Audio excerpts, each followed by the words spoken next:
Hi mga kaluki! Welcome to my channel and this is your Luki, Mabel. At ito na nga, out of nowhere, nakikrave ako na kumain ng pipino tuna salad. Actually, simple lang naman to gawin. Siyempre, ang una is ang pag-prepare ng mga rekado na gagamitin tulad na lang ng pipino at saka ng sibuyas. At ito na nga, mga sangkap na gagamitin natin. Meron tayong century tuna, mayonnaise, ay yung prepare natin na pipino at saka sibuyas. Siyempre, kailangan natin ng lalagyan at una kong linagay ay pipino.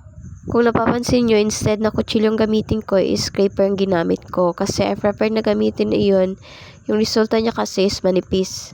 Pero depende rin naman sa choice mo. Okay lang naman gumamit ng kutsilyo at kung anong hiwa ang gagawin mo. Kung saan ka masaya, edi go lang. At ang sunod ko nilagay ay ang sibuyas, then ang mayonnaise. Again, it's up to you kung anong klaseng mayonnaise ang gagamitin nyo. Pwede kayong gumamit ng plain or yung original na mayonnaise. Pero sa akin, I preferred na gumamit ng sandwich bread kasi medyo manamis-namis siya.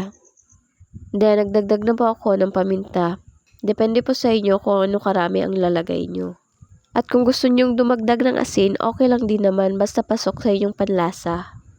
So, ito nga. As you can see, nagdagdag pa ako ng isang supot na durog ng paminta. Kasi mas prefer ko yung medyo manghang na effect. So, after na paglagay ko nito, ang sinunod ko naman ay ang century tuna. Pero bago ko muna nilagay ay tinanggal ko muna ang sabaw ng century tuna.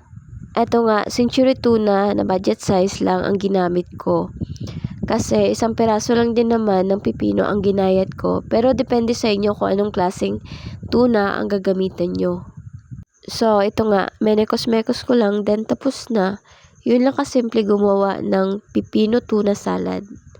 And craving satisfied po tayo. And before we end this video, I would like to say, keep low-key and be happy. Don't forget to like and subscribe. Thank you for watching. Mabuhay and God bless you all.